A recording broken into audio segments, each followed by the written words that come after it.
immediate family was prosperous, which raised them to a more privileged class, the Principalia. They owned a big rectangular house of adobe and hardwood with red tiled roof, carriages, and horses, symbols of wealth and respectability. He is Don Francisco Mercado, father of Rizal. He was born in Binyan, Laguna, and studied Latin and philosophy at the College of San Jose in Manila. Rizal described him as a model of fathers. From him, Rizal inherited and developed a sense of dignity and self-respect. She is Doña Tudora Alonso, Rizal's mother, born in Misig, Santa Cruz, Manila. She was from a distinguished and talented family.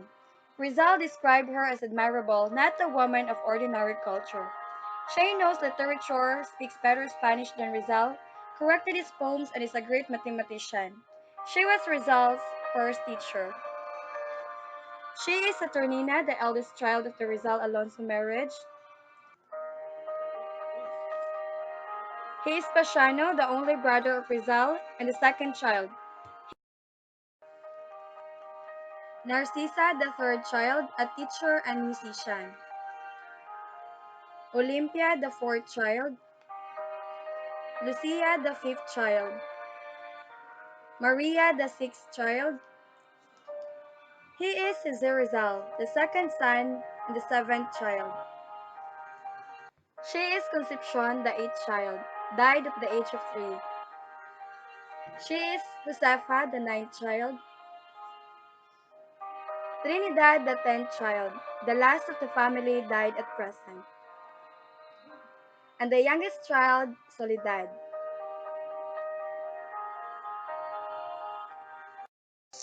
At the age of 3, he learned the alphabet from his mother.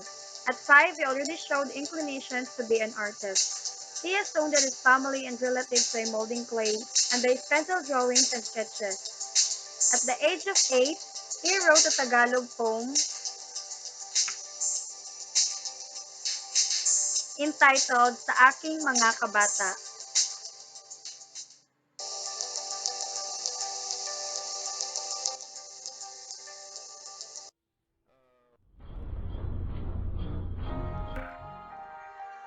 Ateneo Municipal de Manila. In first year, Father Beck was his first professor. Rizal had excellent remarks in all subjects and exams. He further developed his skills in writing and sculpture. Fourth to fifth year, Rizal continued studying philosophy, physics, chemistry, and natural history. All in all, Ateneo had refined Rizal's skills in the art of rhetoric and philosophical independent thinking. This is where he obtained his Bachelor of Arts degree with an average of excellent, obtaining the highest honors. University of Santo Tomas. Rizal enrolled courses in philosophy and letters but later shifted to medicine to treat the failing eyesight of his mother. In his poem A La Juventud, Rizal won first prize.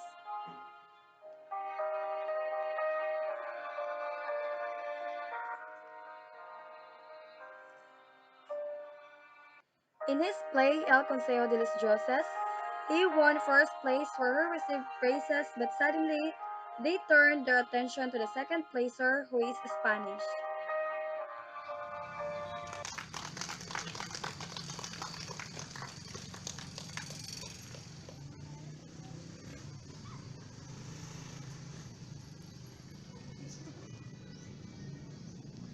First placer, Jose Rizal.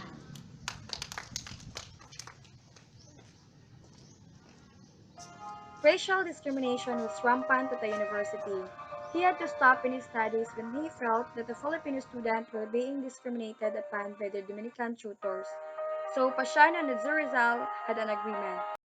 You must go to Europe, Are brother. you sure, brother? Yes, I'm sorry. This is the only way I could support you. Okay, I will go to my studies there and I find ways which I could help the Filipinos. Don't worry, brother. As long as you are safe, and don't forget, I'm always here to support you. Thank you, brother, because through this I feel proud that I could prove myself equal. And I believe that education will free from to our countrymen.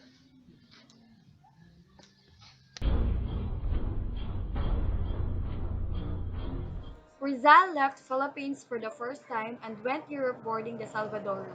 He was often seasick, but he conversed with the passengers and played chess with them to feel better.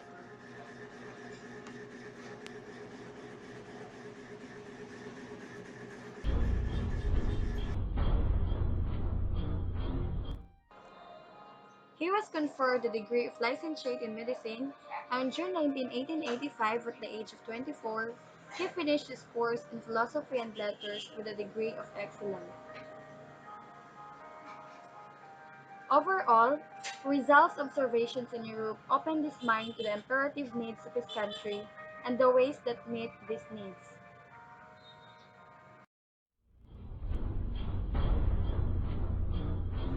His daring book No Limitangere, one of his masterpieces and satirical novel exposing the arrogance and despotism of the Spanish. To complete his book, he joined the Brotherhood of Masons and seeks the friendship of eminent scholars. Señoriza! Their liberal ideas showed him how much change was needed in the Philippines. He finished his book in Germany, where scientific research and philosophy were free from church and state control. Due to fund shortage, he found the cheapest book printer. He was charged 300 pesos for 2,000 copies. Thank you, my friend. Maximo Viola offered to lend him the amount, and the book was finally released. Rizal enrolled in the class of a Mercy. well-known teacher in Mercy. Paris, Madame Lucille Mercy. Serdoli, When you the say French excuse teacher me, of the you say imperial family. pardon. Pardon. Pardon. Pardon. You say I'm sorry, you say désolé. Désolé. Désolé. Désolé. When you say I don't understand, you say je ne comprends pas. Je ne comprends pas. He studied Hebrew to enable him to interpret the Bible in its original text and be better prepared to defend any controversial religious issue that Nolimitangere might arouse. He also met Dr. Ferdinand Blumentritt during his sojourn in Germany.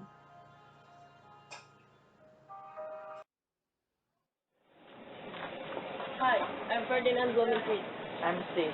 Well,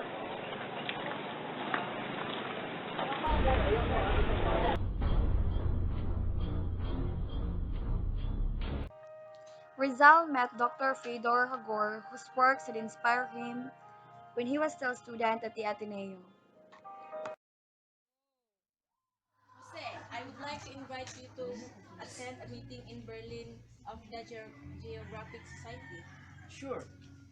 This is Dr. Rodolphe Virtue, a famous scientist and statesman of intense democratic ideas. Hello, Jose. Nice to meet you. Nice to meet you too. I will be the one to sponsor on your membership to the Berlin Anthropological Society. It's my honor that you're the one that sponsored my membership. You're welcome, Jose.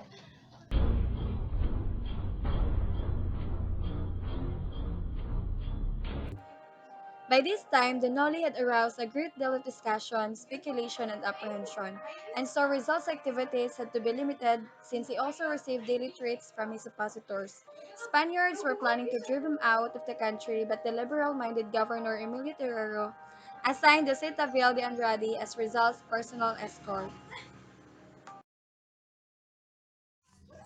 I want to assign you as Rizal's escort. As I reviewed the Noli Me Tangere, I recommend this. Absolute prohibition of the importation, reproduction, and circulation of this pernicious book. I found this book as a heretical, impious, and scandalous in its religious aspect, unpatriotic, and subversive to public order. As the controversy in his novel raged, Rizal got involved in the Calamba agrarian controversy. Security for the Rizal family became a problem and Rizal was advised to leave the country. Brother, we heard about the controversy. It is in the Kalingaan. Oh no! This is a problem! There are so many Spaniards out there. Jose, you must leave now. What about you? Don't worry, Jose. We're safe here. Thank you.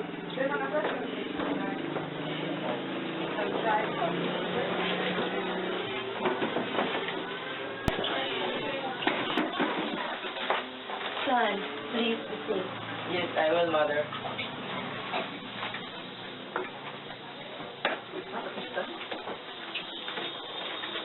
We will help you, brother. Thank you, sister.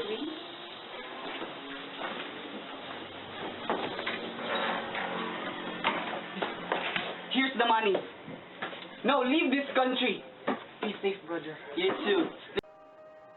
He secretly departed on February 3, 1888 after a 6-month stay. He traveled through Hong Kong, Japan, and the United States.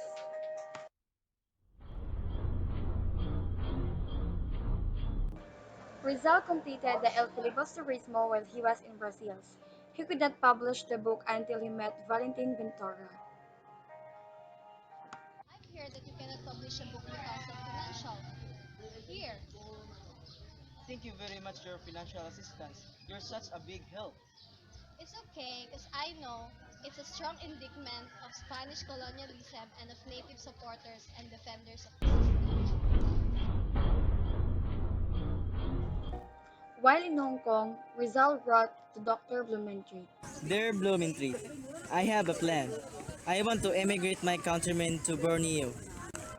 He negotiated with the representatives of the North Borneo Company and was granted permission by the British governor to find a settlement on 190,000 area property in North Borneo.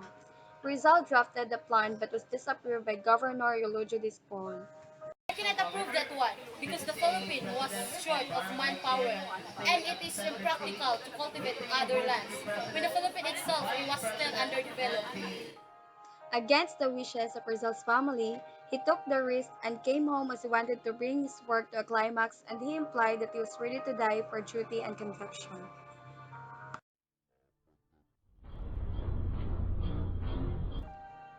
Together with his sister Lucia, he arrived in the Philippines.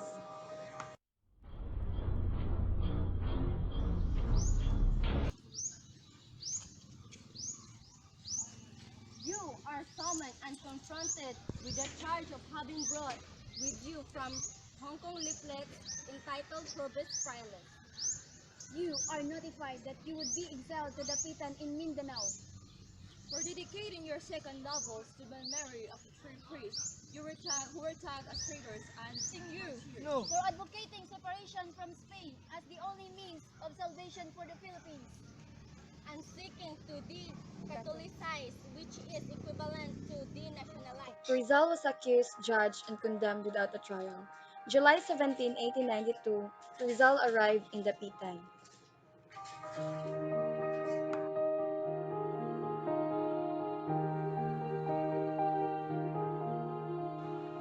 Visit his plants, feed his chickens, attend to patients, teach his pupils, farming, reading, and studying.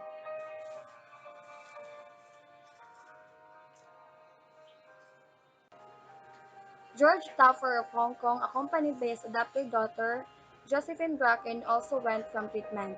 Rizal's wealthy patients whose eyesights were restored only paid amounts ranging 500 to 3,000 pesos.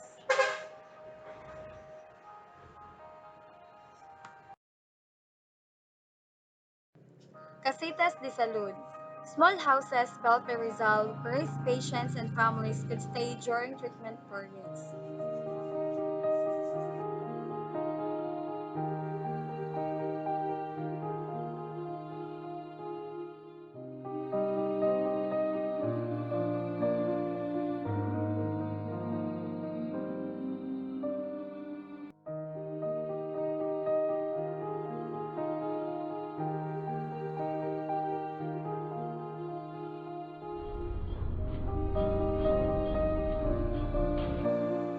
Dr. Pio Valenzuela visited Rizal in Dapitan to inform him about the founding of the Katipunan on July 7, 1892.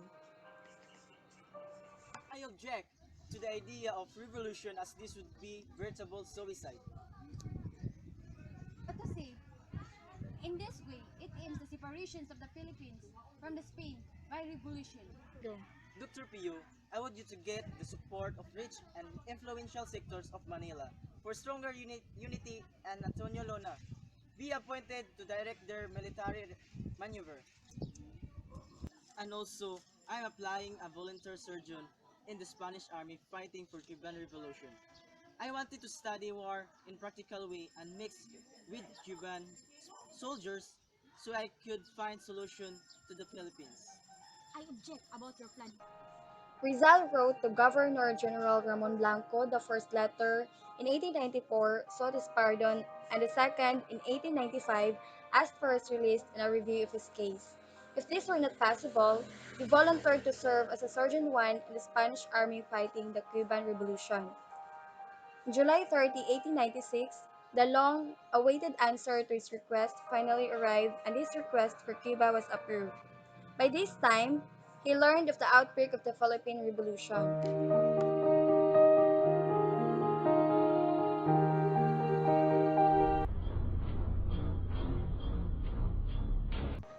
Dr. Rizal was taken to the chapel, and he wrote letter to Pasiano.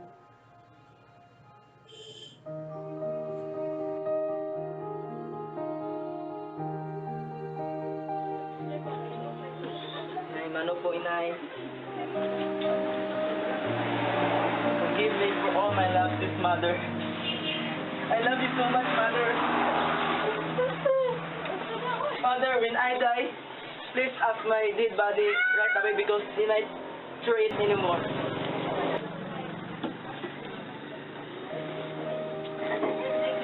I received this from Padre Isabel. There's something in it.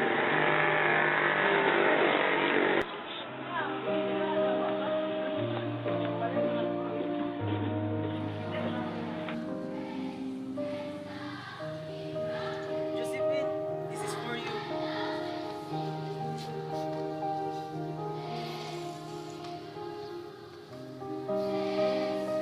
Then Josephine and Josefa came out bringing with them the book entitled Imitation of Christ by Thomas Kempis. Then the march toward his death place begins.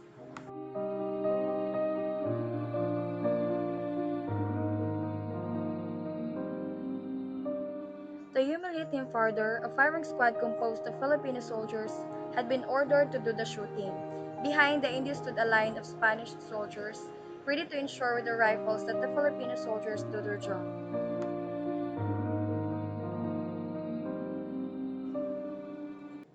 In El Nombre del Rey de España, cualquier persona de levanta la voz en favor de la pena. In the name of the King of Spain, anyone who raises his voice in favor of the criminal will also be executed. Listo! Cargar!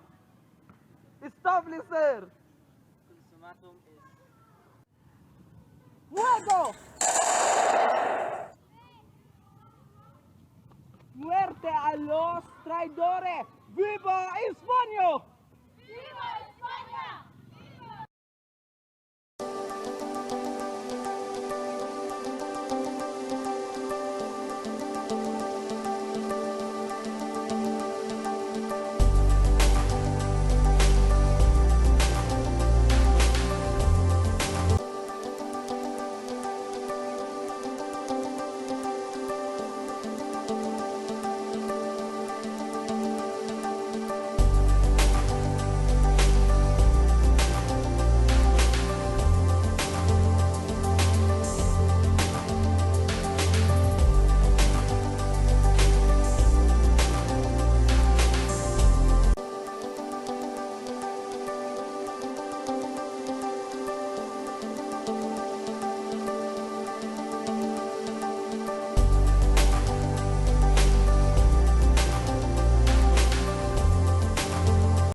Listo! Cargar! Establecer! Listo! Cargar!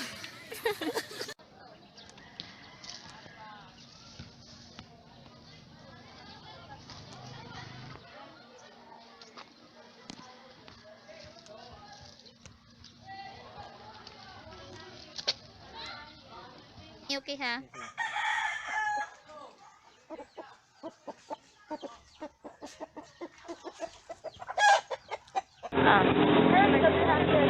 Thank you, my friend.